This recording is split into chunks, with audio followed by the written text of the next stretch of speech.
Online gaming case మనం investigate చేసేటప్పుడు చాలా డమ్మీ కంపెనీస్ తయారైనాయి అప్పుడు కూడా. దాంట్లో ఇనీషియల్ డైరెక్టర్స్ చైనీస్ ఉంటారు, తర్వాత ఇండియన్స్, ఫస్ట్ ఇండియన్స్ పెడతారు, దాని తర్వాత చైనీస్ వస్తారు. అలా మనం అవి ఆ నెట్వర్క్ అంతా క్లోజ్ అయినాక సైబర్ క్రైమ్ ఇన్వెస్టిగేట్ చేసిన చాలా కంపెనీస్ అకౌంట్స్ ఫ్రీజ్ అయిన తర్వాత ఇప్పుడు మాకేమనిపిస్తుందంటే వాళ్ళ తీరు మార్చేశారు. ఇప్పుడు చైనీస్ అసలు ఆ డైరెక్టర్షిప్ కానీ షేర్ హోల్డర్లో ఎక్కడ రావటం లేదు. వాళ్ళు ఏం చేస్తున్నారు, ఇండియన్స్ అంటే ఇప్పుడు మేము 11 మెంబర్స్ అరెస్ట్ చేస్తే ఒక last serial number 11లో Jeevan Jyoti అని హెచ్ఆర్ మేనేజర్ అని పేరు ఉంది.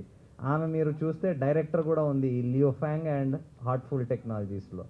సో వాళ్ళు ఏం చేస్తున్నారు, ఎంప్లాయీస్ చేసి వాళ్ళకే డైరెక్టర్షిప్ చేసేస్తున్నారు కంపెనీలో. సో వాళ్ళు ఎస్కేప్ అయిపోవడానికి. కానీ దీంట్లో కూడా ఇప్పుడు సిపి గారు ముందు చెప్పినట్టు మాకు ఒక చైనీస్ నేషనల్ది పాస్పోర్ట్ కాపీ దొరికింది అక్కడ రేడ్లో. మన క్వశ్చనింగ్లో ఏం తెలిసిందంటే ఆమె ముందు అక్కడ హెడ్గా పనిచేసి ఇప్పుడు వెళ్ళిపోయినట్లు తెలుస్తుంది. ఇప్పుడు వరకు షూర్ లేదు కానీ వెరిఫై చేస్తున్నాం, వెళ్ళిపోయినట్లు తెలుస్తుంది. ఆమె కూడా అక్కడ పనిచేసింది.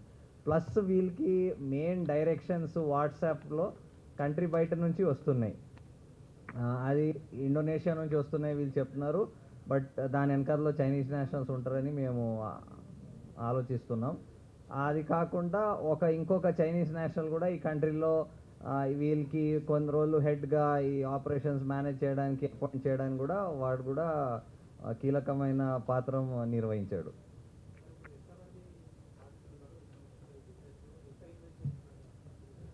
బాధితులు ఇప్పుడు టైం పడుతుంది. ఎంతమంది బాధితులు అంటే చాలామంది లోన్స్ తీసుకున్నారు. మీరు లోన్స్ ఎవరెవరు తీసుకున్నారని అడుగుతారు.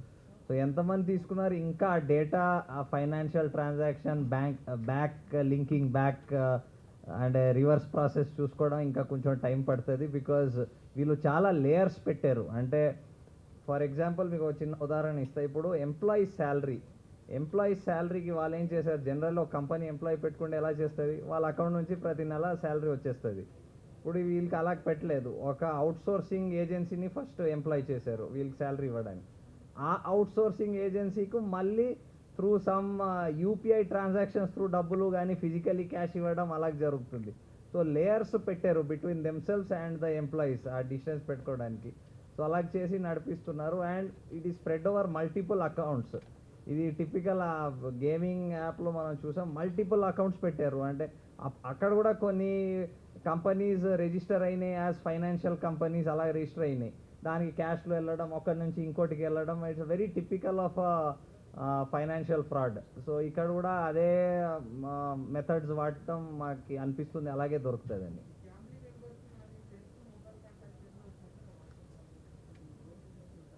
ఇంకోసారి చెప్తారా?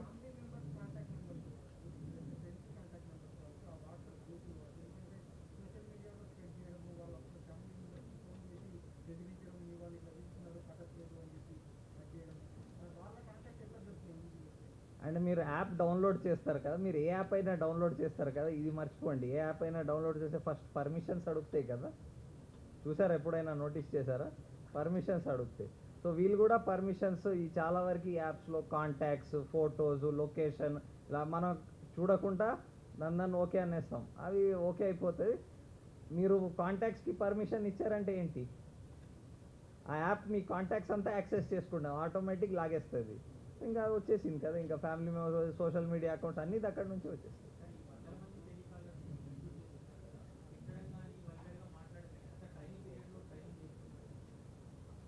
ఇది కూడా వేరే వేరే లెవెల్ పెట్టారు. అంటే ఇక్కడ హైదరాబాద్ ఉన్న సెంటర్లో వాళ్ళు చెప్పడం ఏమంటే ఇక ఇవన్నీ వెరిఫై, ఇక ఇప్పుడు జస్ట్ ఓపెన్ అవుతుంది, ఇంకా వెరిఫై చేయాలి. ఫస్ట్ లెవెల్ ఏమంటే రిమైండర్ పోతుంది, అంటే మీ డ్యూ అయిపోయింది, ఇన్ని రోజులు అయిపోయింది, అది ఫస్ట్ లెవెల్. గుర్గావ్ సెంటర్లో నెక్స్ట్ లెవెల్ అట. ఈ రిమైండర్ అయిపోయినాక నెక్స్ట్ లెవెల్ ఏమిటి, ఈ వేధించడం కానీ, తిట్టడం కానీ, ఇబ్బందులు పెట్టడం కానీ, ఆ లెవెల్ అన్ని. సో అవి వెరిఫై చేయాలి ఎక్కడ ఎలా జరుగుతుంది. వీ హ్యావ్ టు ఫర్ దాన్ని ఇదే బ్రాడ్లీ ఇలాగే చేస్తారంటే.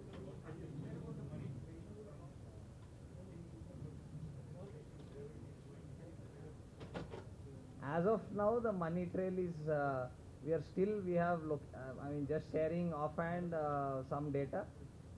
We have located about 10 bank accounts and about close to about 75-80 what you call as wallets, digital wallets. So, but we are still to analyze the data, the flow of money in and out of those. It takes some time.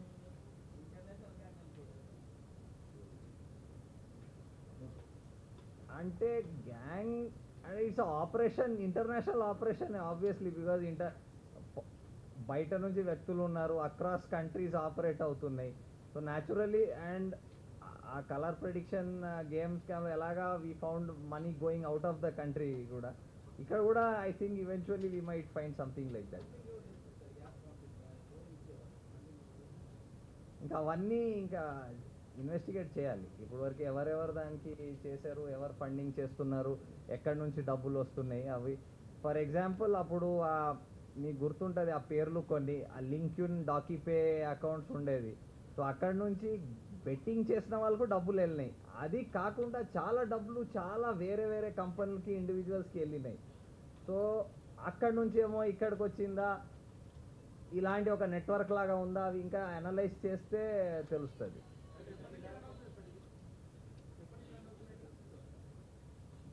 ఎప్పుడు how many అంటే different periods ఉన్నాయి కొన్ని.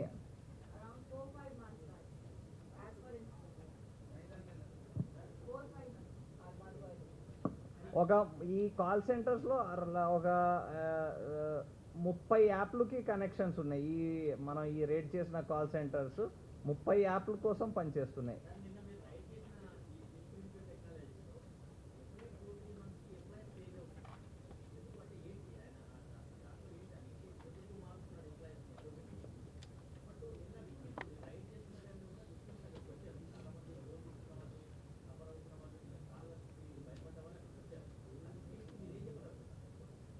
Victims అక్కడెందుకు, police station వచ్చి మాకు complaint చేస్తే we will take further action on that. ఎందుకంటే these are call centres. ఇక్కడ ఇప్పుడు మీరు చూస్తే చాలా కాలర్స్, మీరు ఫస్ట్ క్వశ్చన్ అడిగారు కదా ఎందుకు చేంజ్ అవుతున్నారు, majority of these callers are in the age of 18, 19, 20 years. అంటే ఇంటర్, 10th ఇంటర్ అలాగా ఆర్ జస్ట్ గ్రాడ్యుయేషన్ చదువుతున్నట్టు వాళ్ళు ఉన్నారు ఎక్కువగా. దాని సెంటర్ హెడ్స్ ఏమో గ్రాడ్యుయేషన్ కంప్లీట్ చేసి ఒక 2 year 3 year అంటే అందరూ ఏజ్ 23, 24, 25 అదే రేంజ్లో ఉన్నారు. సో వీళ్ళు కొన్ని రోజులు పనిచేస్తారు, మళ్ళీ వెళ్ళిపోతారు, మళ్ళీ వస్తారు, ఆ టైప్ ఉంటారు. వీళ్ళు పర్మనెంట్గా అక్కడే పనిచేయాలని ఉండదు. సో కొన్ని రోజులకు హైర్ చేస్తారు, కొన్ని రోజులు వెళ్ళిపోతారు, ఆ type.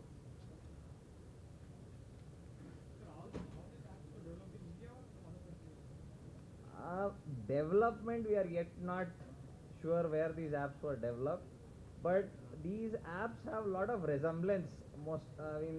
They might not look exactly same, but they have a lot of resemblance in features, in functionalities and all.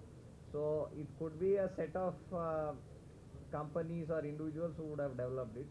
We don't know where they were developed exactly. Sir, mic daggare pettu.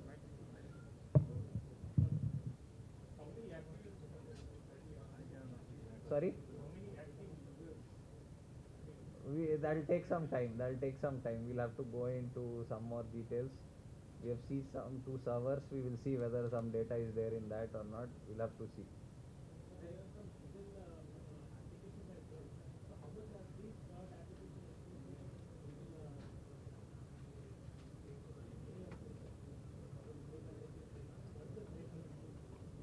Legal apps would be registered with, there would be an app of a finance company, a registered finance. There are a lot of legal finance companies where you can have personal loans, so vehicle loans and all sorts of things. So if that company has an app, so that it will come with the name of the company.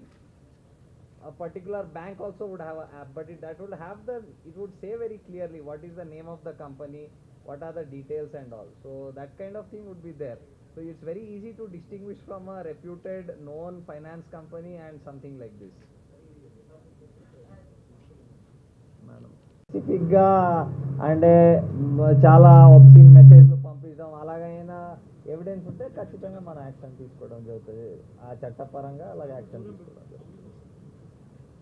Calls వెళ్ళేవి వచ్చేవి కూడా, కానీ loans కూడా దేశవ్యాప్తంగా వెళ్ళినాయి. Cases ఎక్కడైనా ఇంకా మనం చెప్పలేం. మన దగ్గర అయితే అయినాయి, ఇంకా ఎక్కడ చేయొచ్చు చేయలేకపోవచ్చు చెప్పలేం.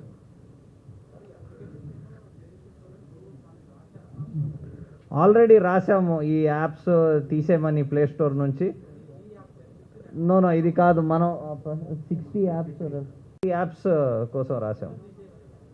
ఇంకా మనకి ఎన్ని తెలిస్తే అన్ని రాస్తాం.